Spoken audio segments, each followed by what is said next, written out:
हरे कृष्ण। हरे कृष्णा। प्रातःकालीन जप सत्र में भाग लेने के लिए आप सभी का हार्दिक धन्यवाद। अब आज चलते हैं श्रील प्रभुपाद के विचार पर।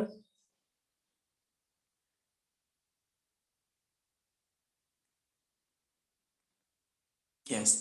So today is March 8th and today's quote is, Temple means people should come. People should learn the science of God, not that to make a business of temple. Temple means spiritual educational shelter. People should come and learn what is spiritual life, what is God, what is my relationship with God. Calcutta मार्च 8 1972। हिंदी में अनुवाद है, मंदिर का अर्थ है कि लोग वहां आए और वे भगवान के विषय में ज्ञान प्राप्त करें, यह नहीं कि आप मंदिर के माध्यम से व्यापार चलाएं। मंदिर अर्थात आध्यात्मिक शिक्षण केंद्र। लोग आए और सीखें कि आध्यात्मिक जीवन क्या है, भगवान क्या है, भगवान के साथ मेरा संबंध क्या है। कलकत्ता 8 मार्च 1972। भक्ति वेदांता स्वामी श्रील प्रभुपाद की जय। Okay, so today I will do the seva. For this I need your blessings. Vancha kalpatarubhyascha kripa sindhubhyev cha पतितानां पावनेभ्यो वैष्णवेभ्यो नमो नमः। अनंत कोटि वैष्णव भक्त वृंद की जय, श्रील प्रभुपाद की जय। यस। सो आज के कोट में श्रील प्रभुपाद डेफिनेशन दे रहे हैं कि एक टेम्पल का डेफिनेशन क्या है। किसी ने एक बार श्रील प्रभुपाद से पूछा कि स्वामी जी, आप तो सन्यासी हैं, आप इतने बड़े बड़े आलीशान मंदिर क्यों बना रहे हैं। आप अगर इस्कॉन के मंदिर में जाएं तो बहुत ऑरा होता है, बड़े बड़े शैंडलियर्स, चारों तरफ मार्बल, मार्बल में नक्काशी, और सबसे सुंदर तो वहां के विग्रह, विग्रहों की ड्रेस, बहुत सुंदर सा ड्रेस उनका, बहुत सुंदर सा श्रृंगार। किसी ने मेरे से पूछा था, क्या ये ड्रेस डेली चेंज होता है। यस, ये ड्रेस डेली चेंज होता है और डेली नए नए ड्रेसेस उनको पहनाए जाते हैं, नए नए ज्वेलरी के साथ पहनाए जाते हैं। तो ऐसा सवाल पूछा गया कि ऐसा क्यों है प्रभुपाद। तो प्रभुपाद ने कहा कि अगर मैं इस भगवत ज्ञान को एक पेड़ के नीचे बैठ के दूंगा तो कोई भी नहीं आएगा। दैट्स वाई मैंने इतने बड़े बड़े मंदिर बनवाए हैं। क्यों? क्योंकि इन मंदिरों में आकृष्ट होकर लोग आएंगे और आकर करेंगे क्या? भगवत ज्ञान प्राप्त करेंगे। प्रभुपाद का तात्पर्य बिजनेस करना नहीं था। प्रभुपाद का तात्पर्य ज्यादा से ज्यादा लोगों को कृष्ण भावना भावित बनाना था। लोगों के हृदय में उठने वाले सवालों को जो चिंगारी स्वरूप थे वो अग्नि बनाना था। वो अथा तो ब्रह्म जिज्ञासा रहता सबके हृदय में है, but everybody is hesitating to ask that question. But जैसे ही आप इस्कॉन मंदिर में आते हैं, आप देखते हैं सुबह सुबह भागवतम क्लास चल रही है, शाम को जब आप आते हैं तो भगवत गीता क्लास चल रही है, कोई महाराज आए हैं तो महाराज का लेक्चर चल रहा है। सो ये मंदिर की जो परिकल्पना है ये श्रील प्रभुपाद की है कि मंदिर इसीलिए बनते हैं, अधिक से अधिक संख्या में लोगों को आकृष्ट करके ज्यादा से ज्यादा उनको भगवत ज्ञान देना, उनको उन 3 सवालों को पहले तो जागृत करना उनके हृदय में, वो 3 सवाल जागृत करना जिससे वो स्वयं से पूछें कि मैं कौन हूं, भगवान कौन है और मेरा भगवान से संबंध क्या है। ये 3 बातें प्रभुपाद आज के कोट में भी कह रहे हैं। इन 3 बातों को जानने के लिए मंदिर खोले जाते हैं।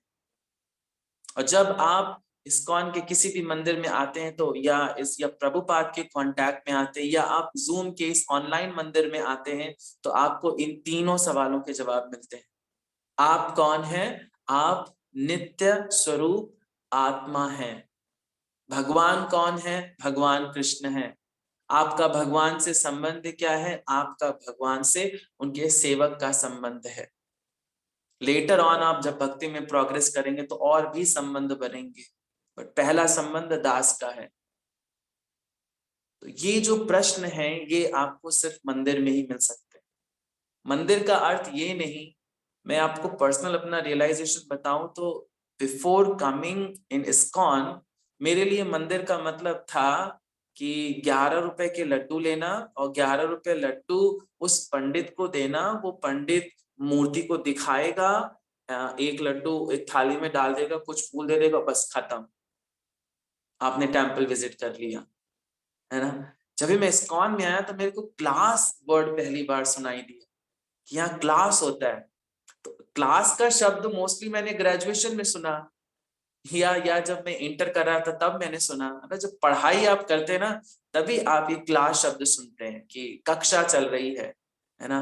भागवतम, तो मैंने क्लास, मैंने कहा this is very interesting, this is very related to me. और जब मैं बैठा उस क्लास में तो मुझे लगा अरे this is the real class, this is spiritual class. तो Srila Prabhupada sets the standard. Srila Prabhupada ने मंदिर की वास्तविकता को एक्चुअली में इम्प्रेस किया। बहुत तेरे मंदिर बने पड़े हैं, बट उन मंदिरों में भगवत ज्ञान चर्चा नहीं हो रहा, कीर्तन नहीं हो रहा, भगवान के नाम का लोगों को महत्व नहीं बताया जा रहा, लोगों को ये नहीं बताया जा रहा कि भगवान नाम का जप करने से आपके जीवन में क्या बदलाव आएंगे। सब कर रहे हैं तो किस शारीरिक स्तर पर देख रहे हैं, यज्ञ करवा देंगे, हम जाकर पुजारी जी से पर्सनली मिलेंगे। मैं जनरल मंदिर की बात बता रहा हूँ, तो पुजारी जी बोलेंगे अच्छा तुम्हारे जीवन में ये कलेश है, तुम इतने रुपए दो, मैं ये यज्ञ कराऊंगा, तुम्हारा कलेश दूर हो जाएगा। This is not the real temple.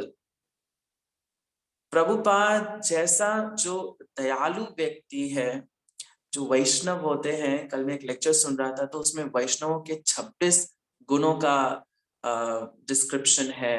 Shri Chaitanya Charitamrita के मध्य लीला में ये डिस्क्रिप्शन दिया गया है कि भक्तों के 26 लक्षण होते हैं, और 26 लक्षणों में जो सबसे पहला लक्षण है वो कृपालु है। तो श्रील प्रभुपाद जितना कृपालु कोई नहीं है। क्यों? क्योंकि श्रील प्रभुपाद हमारी बद्ध स्थिति को समझते हैं। श्रील प्रभुपाद समझते हैं कि एक्चुअली में इलाज आत्मा का होना चाहिए, शारीरिक इलाज तो टेम्पररी है। तो टेम्पररी इलाज पे प्रभुपाद बात कर ही नहीं रहे। प्रभुपाद बात किस पे कर रहे हैं? परमानेंट इलाज। और परमानेंट इलाज है क्या? परमानेंट इलाज है जीव को परमात्मा से मिला देना, जहां से वो खो गया है। वो भगवत धाम से गिर के नीचे आया है, उसको कैसे भी प्रयास करके प्रभुपाद बिल्कुल गारंटी देते हैं कि मैं तुम्हें भगवत धाम लेके जाऊंगा, तुम्हें तुम्हारी रियल आइडेंटिटी बताकर, तुम्हें तुम्हारे रियल भगवान से मिलाकर, तुम्हें तुम्हारी रियल स्थिति बताकर कि तुम्हें एक्चुअली में करना क्या है। एक बहुत साधारण सा उदाहरण है, एक बच्चा अपनी माँ से बिछड़ गया है मेले में, वो बेचारा रो रहा है। बहुत सारे व्यक्ति उसके पास आए, किसी ने उसको टॉफी दे दिया, किसी ने उसको खाने को दे दिया, किसी ने कुछ कपड़े दे दिए उसको, है ना, बोला तो मेरे घर में रह लो। बट एक व्यक्ति आया, उसने उसका हाथ पकड़ा और जाकर उसको उसकी माँ बाप से मिला दिया। तो बताएं सबसे बड़ा कृपालु कौन है? वो जिसने उसको टॉफी भी। दीज आर द टेम्पररी इलाज। ये जो आपका ट्रीटमेंट हो रहा है, दिस इज टेम्पररी। कुछ समय के बाद टॉफी खत्म, फिर बच्चा रोएगा। कुछ समय के बाद कपड़े फट जाएंगे, फिर बच्चा रोएगा। लेकिन जैसे वो अपनी माँ से मिल जाएगा ना, समस्त आवश्यकताओं की पूर्ति स्वतः हो जाएगी। तो शिला Prabhupada is that much merciful. शिला प्रभुपाद इतने कृपालु हैं कि उन्होंने मंदिर बनाए इसलिए ताकि लोगों को ये रियलाइजेशन करा पाए कि ये जो सामने खड़े हैं, ये जो राधा श्याम सुंदर हैं, ये जो राधा गोपीनाथ हैं, ये तुम्हारे भगवान हैं। तुम्हें इनकी सेवा करनी है, तुम्हें पुस्तकों का वितरण करना है, तुम्हें ज्यादा से ज्यादा भटके हुए लोगों को भगवान से कनेक्ट करना है। तुम शरीर नहीं, तुम आत्मा हो, और आत्मा का स्वरूप भगवान की नित्य सेवा करना है। अगर आप भगवान की नित्य सेवा नहीं करेंगे तो आप परेशान रहेंगे। एक बच्चा माँ से जितना भी दूर जाएगा वो उतना ही परेशान रहेगा, माँ के जितना करीब आएगा वो उतना प्रसन्न चित्त होगा।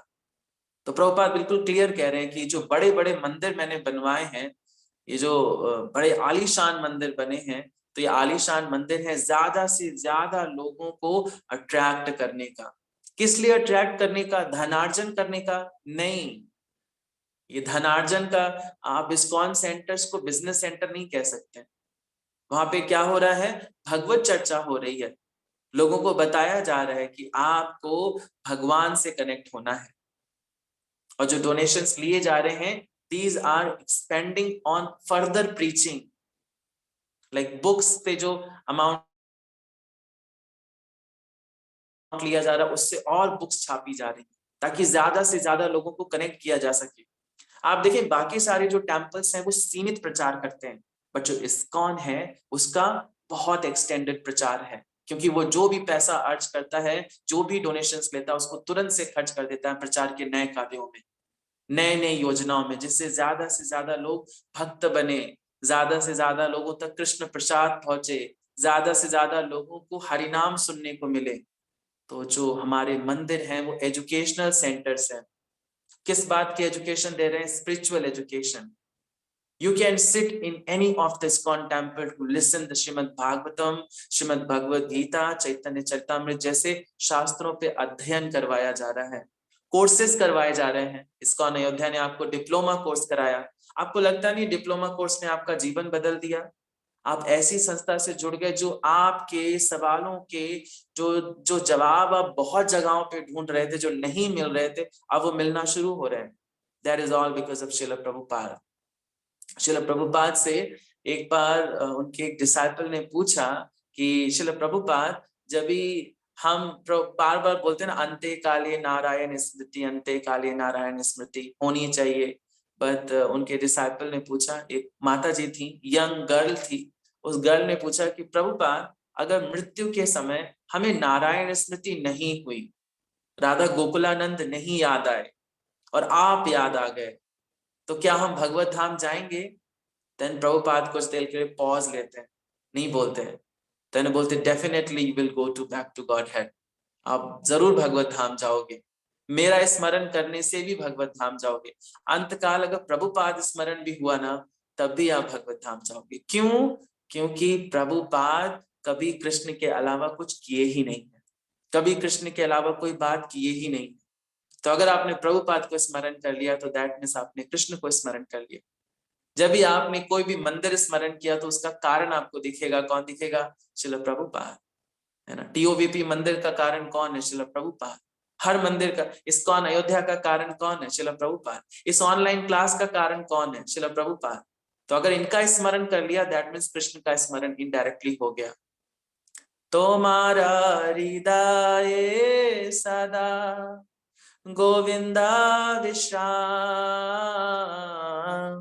गोविंदा कहे नाम मोरा, वैष्णवा पराना। तो उनके हृदय में कृष्ण रहते हैं, है ना। तो उनके हृदय में कृष्ण रहते हैं, तो अगर आपने उनको भी देख लिया या उनका भी स्मरण कर लिया, सो दैट मीन्स आपने भगवान को पा लिया। This is the mercy of Srila Prabhupada कि उन्होंने इतने सारे मंदिर बनाए। हमें धन्यवाद होना चाहिए श्रील प्रभुपाद का हृदय से कि उन्होंने ऐसी संस्था बताई जहां पर हमारा ट्रीटमेंट टेम्पररी नहीं किया जा रहा, परमानेंट इलाज किया जा रहा है। परमानेंट इलाज, जिसके बाद कोई बीमारी रहेगी नहीं, है ना। हम बहुत सारे हॉस्पिटल्स में जाते बोलते हैं ऐसा कुछ इलाज करो कि दोबारा आपके इस हॉस्पिटल में आना ना पड़े। तो एक्चुअली भौतिक जगत इज लाइक हॉस्पिटल, और हमारे डॉक्टर कौन है? श्रील प्रभुपाद। हम बहुत सारे डॉक्टरों के पास जा रहे हैं इलाज कराने, बस सब टेम्पररी इलाज कर रहे हैं। हम फिर से आ जाते हैं इस भौतिक जगत में, कभी कॉकरोच बन के, कभी छिपकली बन के, कभी चूहा बन के, कभी वृक्ष बन के, कभी पानी बन के, हम ऐसे जन्म लेते रहते हैं। लेकिन श्रील प्रभुपाद कह रहे हैं let this body come home back to Godhead. तो श्रील प्रभुपाद की मर्सी है। तो आज के कोट में श्रील प्रभुपाद हमें ये समझा रहे हैं कि मंदिरों का असली तात्पर्य क्या है। मंदिर भगवत ज्ञान का प्रचार केंद्र है, एजुकेशनल सेंटर है, और ये आपको सिर्फ ISKCON के मंदिर में ही देखने को मिलेगा। Okay, so be thankful to Srila Prabhupada. हमें बहुत ऑब्लाइज होना चाहिए श्रील प्रभुपाद का कि उन्होंने हमें इतने अच्छे मंदिर, इतना अच्छा तात्पर्य दिया शास्त्रों का। Okay, so thank you so much. That's all I understood from today's quote by our supremely beloved Srila Prabhupada. Next, we can take the today's shloka. So आज का श्लोका रिसाइट करेंगे इंदु सोलंकी माता जी। हरे कृष्णा माता जी। हरे कृष्ण प्रभु जी, प्रणाम। मैं स्क्रीन शेयर कर रहा हूँ।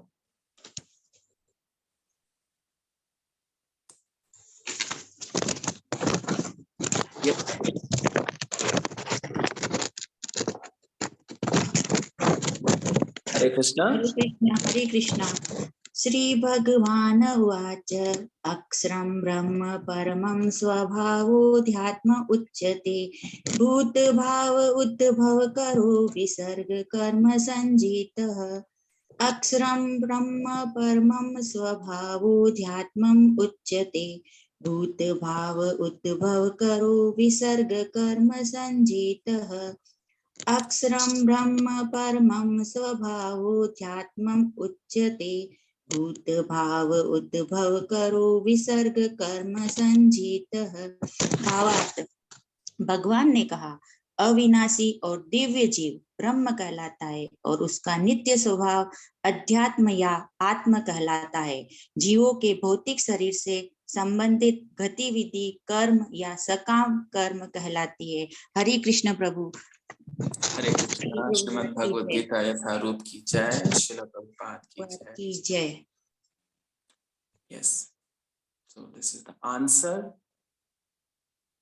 ये एक प्रश्न पूछा गया था इस श्लोक का। इस चैप्टर जब स्टार्ट हुआ था तो इस चैप्टर के स्टार्टिंग में जो पहला प्रश्न पूछा गया था, अर्जुना उवाचा किम तद ब्रह्म किम अध्यात्मा किम कर्म पुरुषोत्तम। 3 सवाल थे। पहला क्या था? किम तद ब्रह्म किम अध्यात्मा किम कर्म। भगवान उन तीनों सवालों के बहुत सटीक आंसर दे रहे हैं। पहला जवाब भगवान ने क्या दिया? अक्षरम ब्रह्मा परमं स्वभावो अध्यात्म उच्यते भूव भूत भवोद भव करो विसर्ग कर्म संगितः। ओके, सो यहाँ पर भगवान क्लियर कर रहे हैं कि ब्रह्म कौन है। पहला जवाब दिया, ब्रह्म कौन है? ब्रह्म वो है जो अविनाशी है तथा दिव्य है। अंडरलाइंड पोर्शन है जीव है। जीव तत्व को ब्रह्म कहा गया है। अभी हम इसको और डिस्कस करेंगे, प्रभुपाद तात्पर्य में बहुत अच्छा समझाएं। तो दैट इज ब्रह्म, यानी हम सब ब्रह्म है। जीव स्वरूप, जो जीव स्वरूप है वो सब ब्रह्म है। वो है कैसा? अविनाशी और कैसा है? दिव्य है, ट्रांसेंडेंटल है। दूसरी बात क्या है? उसका नित्य स्वभाव क्या है? आध्यात्म। आध्यात्म का मतलब यहाँ पे 2 शब्द हैं। आध्य, आध्य मीन्स अध्ययन, आत्म मीन्स स्वयं का अध्ययन। स्वयं का अध्ययन करना मतलब स्वयं को जीव या ब्रह्म स्वरूप में स्वीकार करना, है ना। दूसरा बोल रहे हैं कर्म क्या है? तो सकाम कर्मों की परिभाषा क्या दी गई? भौतिक जीव भौतिक शरीर से संबंधित गतिविधियां कर्म या सकाम कर्म है। आप शारीरिक स्तर पर यानी अपने आप को इस मल मूत्र से बने शरीर से जो भी रिलेटेड आप काम कर रहे हो, दैट इज सकाम कर्म। पहले शब्द को डिस्कस करें तो बोल रहे हैं अक्षरम ब्रह्मा। ब्रह्म की परिभाषा दी जा रही। ब्रह्म कैसा है? अक्षर। अक्षर का मतलब कभी जिसका क्षय ना हो, अविनाशी हो, है ना। तो जीव स्वरूप जो ब्रह्म है वो अविनाशी है। क्यों? क्योंकि उसका भी क्वालिटेटिव आइडेंटिटी है क्या? सच्चिदानंद। सतचित आनंद का बना हुआ है। लेकिन इस सतचित आनंद का जो क्वांटिटी है वो कम है। दैट मीन्स वो पर ब्रह्म से डिफरेंट है। ब्रह्म का मतलब होता है वृहत, बहुत बड़ा, ऑपुलेंट, सुप्रीम, है ना। बट सुप्रीम देन सुप्रीम भी कोई है, दैट इज पर ब्रह्म। पर ब्रह्म और ब्रह्म के बीच की स्थिति को हमें समझना पड़ेगा। जो ब्रह्म है यानी जो जीव है वो भौतिक विषय के संपर्क में आकर स्वयं का अध्ययन गलत कर बैठता है। आध्यात्म को वो गलत समझ बैठता है। जब ये भौतिक आवरण उसके ऊपर आता है, जब उसको देह मिलती है, सूक्ष्म शरीर और स्थूल शरीर मिलता है, तो वो स्वयं को स्वामी बनाने का प्रयास करता है। जबकि उसकी रियल आइडेंटिटी है क्या? दास की। दैट इज द अध्यात्म। उसका रियल कर्म सेवा करना ही है। और इस वजह से वो सेवा तो करता है, बट हर उस सेवा में स्वयं के स्वामित्व की स्थापना करने का प्रयास करता है। जिसमें वो बार बार विफल होता है, और बार बार विफलता उसके दुखों का कारण है। दैट्स वाई इस भौतिक जगत में वो हमेशा दुख रहेगा। इसको बहुत ग्राउंड लेवल पे समझें तो बात यहाँ पर ये सही कही जा रही है कि जीव स्वरूप यानी ब्रह्म इस भौतिक शरीर को धारण करते हैं। हम कोशिश तो यहाँ पे राजा बनने की कर रहे हैं, बट हैं तो गुलाम ही हम किसी ना किसी की सेवा कर ही रहे हैं, है ना, सटल रूप में, सूक्ष्म रूप में। आप अगर देखें तो आप या तो अपनी पत्नी की सेवा कर रहे हैं, बिजनेस करने जा रहे हैं, व्यापार करने जा रहे हैं, पैसा कमाने जा रहे हैं, तो ऑब्वियसली आप अपने परिवार की सेवा कर रहे हैं, है ना। या आप अपने बच्चों की सेवा कर रहे हैं, बच्चों के लिए धनार्जन कर रहे हैं, बीवी के लिए धनार्जन कर रहे हैं, तो सेवा तो कर ही रहे ना। और अगर आपके पास ये भी नहीं है तो आप अपनी इंद्रियों की सेवा कर रहे हैं। इंद्रियों की सेवा कैसे? आपने जीभा की सेवा करी, उसको बढ़िया सा टेस्ट देकर। आपने आंखों की सेवा करी, उसको कुछ ऐसी चीज दिखाकर जो मन को बहुत पसंद आ रही है, भौतिक विषयासक्तियों में वो चीज बहुत आनंद दे रही है ना। आप ऐसे ऐसे कर्म कर रहे हैं जो आपको अध्यात्म स्तर पर आने से रोक रहे हैं। इसमें प्रभुपाद तात्पर्य में लिख रहे हैं, जो जीव स्वरूप ब्रह्म है वो तटस्था शक्ति है। तटस्था शक्ति का मतलब इन बिटवीन। भगवान के 3 शक्ति, तटस्था शक्ति हमें मिली। हम हाफ स्पिरिचुअल है, हाफ मटेरियल है। हाफ स्पिरिचुअल कैसे?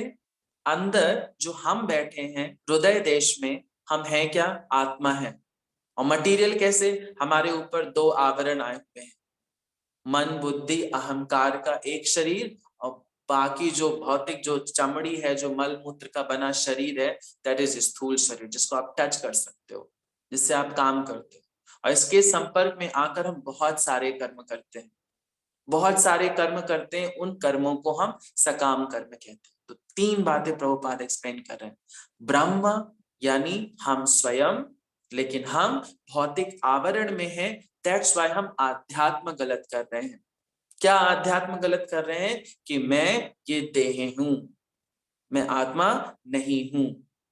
बट जो कृष्णा कॉन्शियस व्यक्ति होता है, और वो सारे के सारे जो आध्यात्मिक स्तर के रियलाइजेशंस होता है वो कर चुका होता है। वो क्या जानता है कि मैं शरीर नहीं, मैं आत्मा हूं। मेरा नित्य स्वरूप क्या है? दास का। वो एक्सेप्ट करता है। But in general people are not accepting. आप जनरली किसी पीपल से कह दो, नहीं तुम मालिक नहीं हो, तुम सेवक हो। आप देखो तो जो सीईओ भी है ना कंपनी का, वो भी सेवा कर रहा है। किसकी? अपने कस्टमर्स की। जो प्रोडक्ट बनवा रहा है ना अपने मैनेजर से या अपने लोअर अथॉरिटीज से, वो है क्या? सेवा ही तो कर रहा है ना कस्टमर्स की। देश का राजा प्रधानमंत्री भी अगर आप देखें तो वो भी तो सेवक ही है ना, वो भी तो सेवा ही कर रहा है ना, देश की सेवा कर रहा है। तो सेवक तो वो भी है, दास तो वो भी है। बड़े बड़े देशों के राष्ट्रपति सब यही कर, बट एक्सेप्ट नहीं कर रहे। They are in wrong identity. वो आध्यात्म गलत कर रहे हैं और फिर कर्म कर रहे हैं। कैसे कर्म? सकाम कर्म। भौतिक प्रकृति से प्रभावित होकर किए जाने वाले समस्त कर्म सकाम कर्म है। सा मतलब स्वयं के लिए किए गए कर्म। कृष्ण भावना भावित व्यक्ति ऐसा नहीं सोचता है। तो यहाँ पर 2 अलग अलग आइडेंटिटीज को प्रभुपाद एकदम क्लियर बता रहे हैं कि ब्रह्म और पर ब्रह्म में बहुत डिफरेंस है। ब्रह्म समुद्र की उस छोटी सी बूंद के समान है, और जो पर ब्रह्म है वो अद्वैतम अच्युतम अनादिम अनंत रूपम, दैट इज कृष्णा। एक बहुत सागर के समान है, अद्वैत है, अच्युत है, अनादि और अनंत रूपों में उपलब्ध है। परमात्मा स्वरूप में हमारे हृदय देश में रह रहे हैं, साथ में हमारे कंधे में हाथ डाल के, दैट इज परमात्मा। सो इतना सारा विस्तार कर सकते हैं, दैट इज परब्रह्म। और हम अपनी रॉन्ग आइडेंटिटी की वजह से बहुत सारी योनियों में भटकते हैं, बहुत सारे जन्म लेते हैं। प्रभुपाद तात्पर्य में 84 लाख योनियों की बात कर रहे हैं। 84 लाख योनियों में भटकते भटकते हम मनुष्य जीवन पाते हैं, है ना। प्रभुपाद कह रहे हैं कि लोग यज्ञ करते हैं, यानी जो सकाम कर्मी है वो यज्ञ करते हैं। यज्ञ करने के बाद वो फल प्राप्ति करते हैं। बहुत सारे यज्ञ करवाते हैं, देवी देवताओं को प्रसन्न करते हैं, ये भी सकाम कर्म में ही आया, क्योंकि आप पुण्य कमा रहे हैं। और जब आप पुण्य कमाते हैं तो आपको इन पुण्य फलों का, इन पुण्य कर्मों का फल मिलता है। फल क्या है? स्वर्ग की प्राप्ति, ऊंचे लोकों की प्राप्ति। और जब ऊंचे लोकों की प्राप्ति होती है तब आपको आहुतियां देनी पड़ती हैं। प्रभुपाद 5 प्रकार की आहुतियां बता रहे हैं। उन आहुतियों को अगर आप देखें तो यहाँ पे बताया गया है, वो 5 प्रकार की आहुतियां है क्या? अग्नि, स्वर्गलोक, बादल, पृथ्वी, मनुष्य, स्त्री रूप में जाती है, ये आहुतियां हैं। यानी आपके जैसे जैसे, बहुत खुले शब्दों में अगर बताएं तो जब आपके यहाँ पर बहुत इजी लैंग्वेज में समझें तो आपका डिसेंडेंट बताया जा रहा है कि आप ऊंचे लोगों से नीचे कैसे गिरते हो। आपने पुण्य कर्म करे, आपने बहुत सारे यज्ञ करे, स्वर्ग की प्राप्ति कर ली, स्वर्ग से आप नीचे कैसे गिरोगे? तो स्वर्ग से नीचे गिरने का मतलब है कि आपका पुण्य का जो बैलेंस है वो खत्म हो रहा है। You can live in heavenly planets for a certain sort of time. जैसे होता नहीं, आप किसी दूसरे देश में गए हैं, जैसे आप अमेरिका गए हैं, तो वीजा जैसे जैसे डेट खत्म होगी आपके रहने का समय वहां पे खत्म हो रहा है, आपको फिर वापस अपने देश आना पड़ेगा। तो स्वर्ग का भी वीजा लगाते हैं आप जब यज्ञ करते हैं, तो आपको वीजा मिलता है, डेट मिलती है, भाई this date to this date, it expires on this date, इस डेट पे एक्सपायर हो जाएगा, then you have to come. तो डिसेंडेंट का प्रोसेस क्या है? आहुतियां। कैसे आप जो जो आहुतियां आपने दी उस रूप में आप नीचे आओगे। तो किस रूप में नीचे आओगे? बारिश के रूप में नीचे आओगे। दैट इज नंबर 1, बारिश के रूप में नीचे आओगे। यानी जो जीव है वो स्वर्ग लोक से नीचे इंद्रदेव के आदेश पर बारिश स्वरूप में धरती पर गिरेगा। और जैसे ही धरती पर गिरेगा, यहाँ पर बहुत बढ़िया से बताया गया है, देखिए, यस, लिखा है, तो जीव पृथ्वी पर वर्षा के रूप में उतरता है। दैट इज नंबर 1, वर्षा के रूप में उतरता है, फिर वो अन्न का रूप ग्रहण करता है, यानी अनाज बन जाता है। तो पहला कौन था? पृथ्वी, देन उसमें वर्षा, वर्षा के बाद कौन हुआ? अन्न, और अन्न को कौन खाता है? मनुष्य। मनुष्य अब उसमें गया ये, फिर मनुष्य के वीर्य में गया, वीर्य से किस में गया? स्त्री के गर्भ में गया, हो गया उसका डिसेंडेंट। फिर आ गया माता के गर्भ में, पुनरपि मरणम पुनरपि जन्मम पुनरपि जननी जठरे शयनम, माँ के जठर में जाके सो गया। तो ऊपर से गिरा कैसे? बूंद रूप में बना क्या? अन्न। अन्न को किसने खाया? मनुष्य ने। मनुष्य से किस में गया? वो वीर्य बना, यानी उसका सेमेन बना, और सेमेन से स्त्री में आ गया वो डिसेंडेंट। डिसेंडेंट को हिंदी में पढ़ें तो नीचे गिरना, ऊपर से नीचे आना, है ना।